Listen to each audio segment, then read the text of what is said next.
Good morning, mwanzuko banji konse kumene muli. Yeah, tipasane kuma update ndithu tuone kuti tikuendera pati kwenikweni. So, pakadali pano, ma parties onse tena kuti pabweraso ceasefire ina, ceasefire imene ili pakati pa dziko la Iran komanso Israel.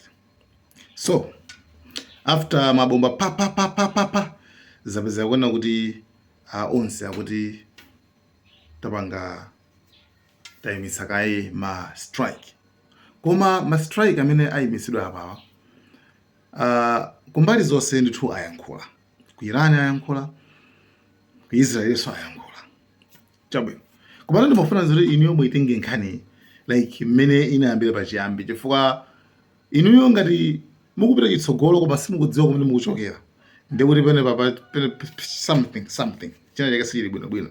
Koma nkhani mukamayisera bwinobwino mupeza kuona kuti something funny china chake choseketsa ndithu chikuchitika. Okay? So, mutha kuona kuti the goal chimodzi mwa zifukwa zimene Israeli komanso America amapitira ku Iran kukaphulitsa Iran. Chimodzi mwa zifukwa zingapo zitatu. Because the two sides were never fighting the same war. You see, the US went in with some very ambitious and unclear objectives, ranging from destroying Iran's nuclear facilities, degrading its military, forcing regime change, and ending its regional influence. Yet 2 months later, they have achieved none of them. Meanwhile, Iran had one simple objective: survive. Especially, kwa chifukwa chimodzi kuti Iran should stop funding its proxies. Iran isiye kuthandiza magulu ake. Okay, magulu ake. Iran isiye. Right? So, now we're talking about the Houthis, Hezbollah, right? Chabwe. Ndino. Zinapeza kuona kuti zafika poti nkhondo ichachitika pa. Okay, chabwino. Anthu aja anafika point yonena kuti boma akanika kuligwetsa. Okay? Boma akanika kuligwetsa.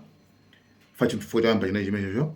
Number 2 amenena kuti achotsa uranium amene kucha akanika kuntenga ali konkucha. Number 3 zinezonena kuti aphwasule Iran ayiphwasule kuti isamathandizeso its proxies magulu ake. Okay? Anapita zifukwa zitatu not ziwiri zitatu. Regime change kusintha boma kuti apange uranium achotseko asapange nuclear komanso anawuza kuti inuyo musiye kuthandiza magulu acha. Chabwino. So that includes kwawuzala achepetse ma arsenal ndi mtolo mulu wa zida. Zida zonse wazika pamodzi zimachedwa ndi arsenal. Yeah, so achepetse zida zawo. Ballistic missile chanchani komanso asamathandize ngati so meaning kuti ayiwa akachepetsa zida zawo ndikuti sazithandiza so ngati magulu awo acha. Zinthu zitatu zimenezi. Ndiye nkupeza kuno ziti dziko la Iran linaonjezeraponso chimodzi. Yeah, dziko la Iran linaonjezeraponso chimodzi. Yeah, kutseka pa Strait of Hormuz. Ndikuti nawonso kuti mukamapanga izizi zitatuzi mukamalimbana ndi zitatuzi tikepanso chimodzi ichi zikhaliza folo kuti mulimbanenso nkutsekula pa Strait of Hormuz. Like ngati mukundimvetsa bwino amenewo.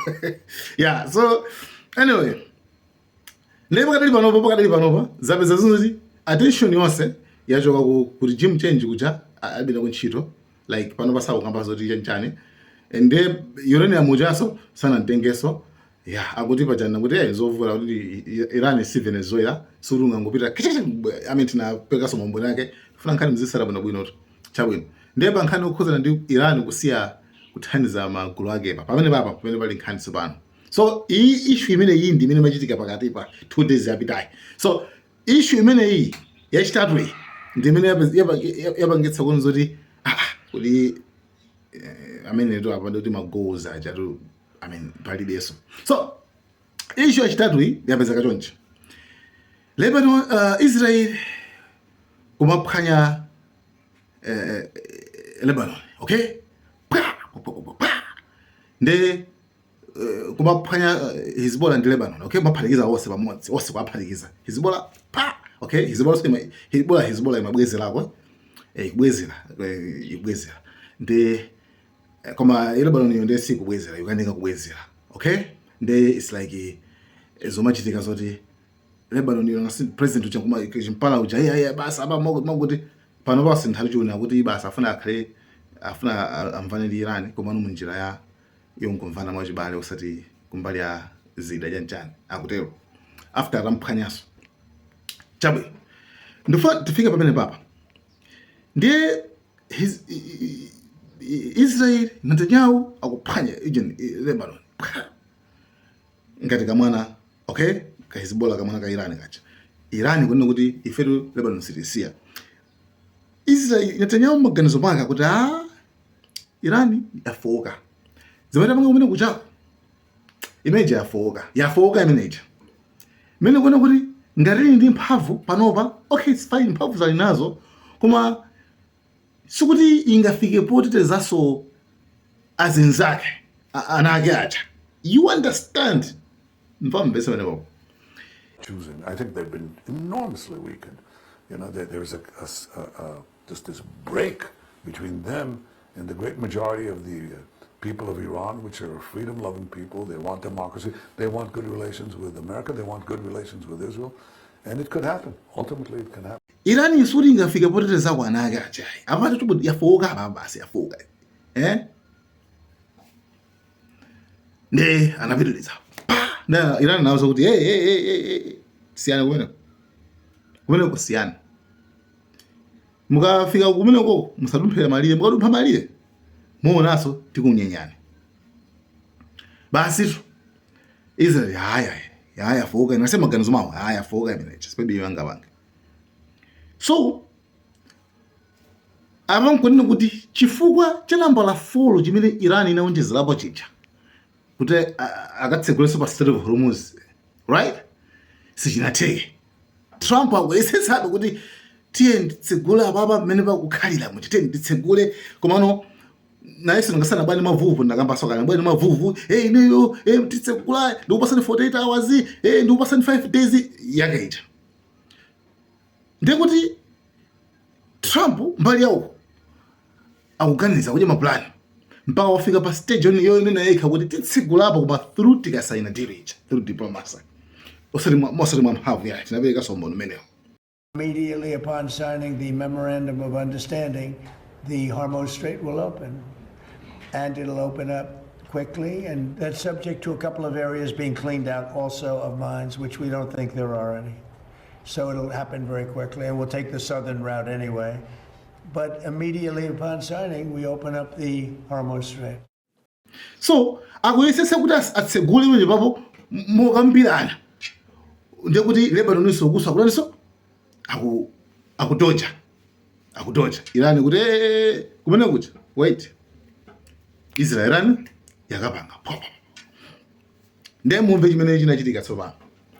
Israel after apolisi kumene kucha Iran noti okay iwe kona ngati mwana iwe sikumva iwe kona ngati adada ako ali busy, okay, adada ako ali busy akulimbana kuti atsegule pa Strait of Hormuz and iwe uone ngati ukona ngati chingechitike chani mpamenero a Trump amayimbira nani amayimbira Netanyahu that's msabwezere koma kuti chimwe chinachitika alisiku after tulankhani anafusa kuti kodi chachitika njani zoneka Netanyahu sana kuvereni ati pepa chawana kuti mabomba yejo nyemuka kale, you see, so kumukaniza zina zovuta koma nali nyemuka kale ngezolinga zisoneke ngale asachipe Trump asachipe ana rona nyemuka kale kama suri sana ama ndimvera amene koma pali muzero usabwezere Iran usapanga attack Iran ana nyemuka kale. But I said, Mr. Netanyahu defied you on Sunday night. You asked him not to attack Iran, and he fired off missiles nonetheless. No, said Mr. Trump, that's not what happened. He told me the missiles were already on the way by the time the two leaders spoke, so there was nothing that could be done about it. Now, that is very convenient timing, and it does explain why we haven't seen the sort of furious response from Donald Trump you might expect if he thought that he had been defied by Benjamin Netanyahu. So mafana mukamazipanga fulu zinthu zimobi zakona kuti akuti Trump anamuza Netanyahu kuti we should have common sense. We are signing the deal. Since Trump when afuna pa Strait of Hormuz patsegulidwe chifukwa cha namba la 4 chimene Iran inaonjezerapo chija kuti mukafuna kusinthaso zinthu mutsegulase pa Strait of Hormuz. I just had a brief telephone call with President Trump in which I asked him about his recent conversations with the Israeli Prime Minister Benjamin Netanyahu. Donald Trump is worried that Israeli strikes in Iran could jeopardize ongoing peace talks. So I asked the president, what was it he said to Mr. Netanyahu to get him to stop the attacks? He told me, all I said was, we have to use common sense. We're very close to signing a very powerful deal, a very good deal. Zisoje zewalidwa sobano alibize kusegwa pa Strait of Hormuz. Chabwino pankhani chifukwa cha number 3 chimene amafuna asinthe kuti ma proxies ake Iran samathandiza ma proxies ake zabaza no, actually sizisomera amaganizira. Iran idakalinga kuthandiza even magulu ake amene amathandiza. You understand what I mean? Kufikira kwa nini ziti Trump anamuzira kuti ase ubangaweka zimenezo. Ubangaweka ukafuna kuti kunkhondo ubiraweka kumeneko. Outlet Axios that he warned Israeli Prime Minister Benjamin Netanyahu that Israel may be fighting alone if he goes back to war with Iran. Axios quoted Trump as saying, "Bibi, you better be careful or you will be on your own very soon." But both Iran and Israel say that they have paused attacks against one another after they launched a series of strikes. It was the most serious escalation since the ceasefire came into effect in April. Ngabele ndakwandera ngati sedakwandera ndangolongo saza ndimere zilili kuti guys nkhani iyi kuenda chonchi sindakwandera china chonse Trump anamuza kuti upita weka kumene koko ukafuna kupanga ukamenya sonkhondo ku Iran upita kuweka ndele pakali pano ayima Iran yana kuti iwe wapanga saraka Lebanon tibonyaso afa wapanga saraka Lebanon tibonyatiti nkhondo yime basi tu waima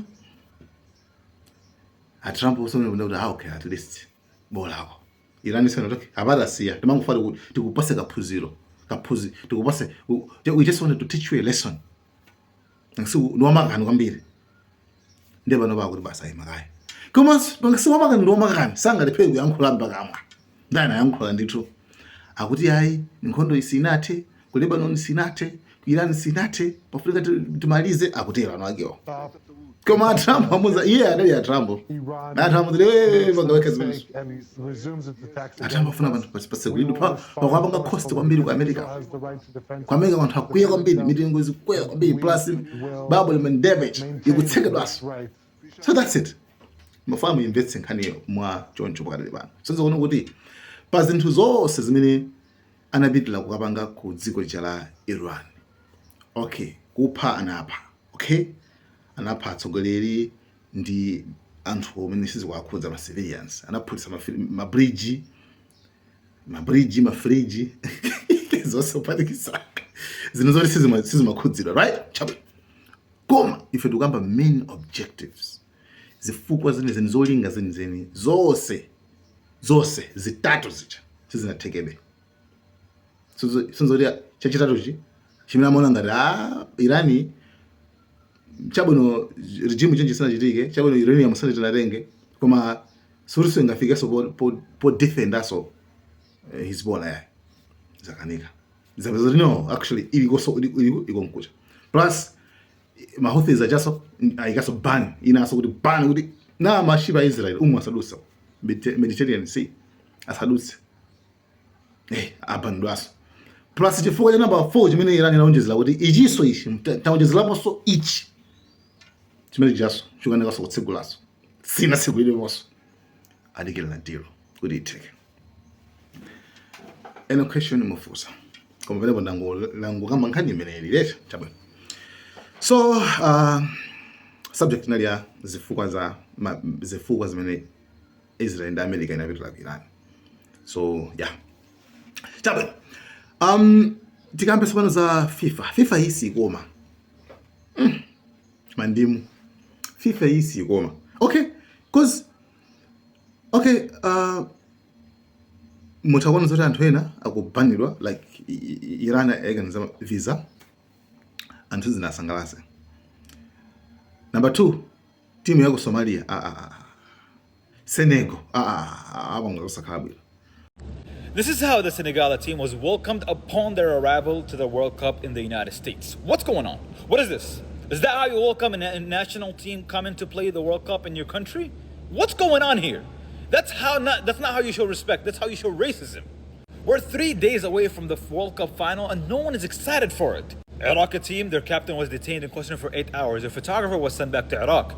Iranian team disrespected. Even the Netherlands and Norway, they're complaining about the venomous snakes that threatens their players in their training camp.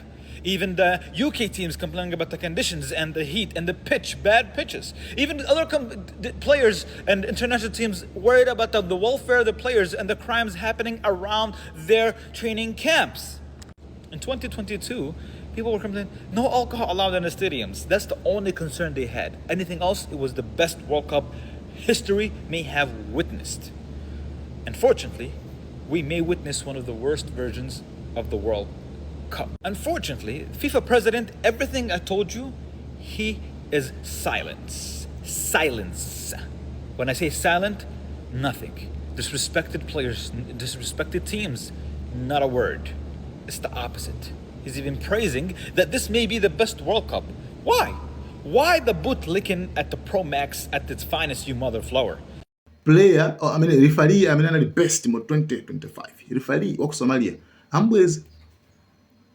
So hakuda shujitika chata kode. Yeah. Welcome to America. That's it. This is America.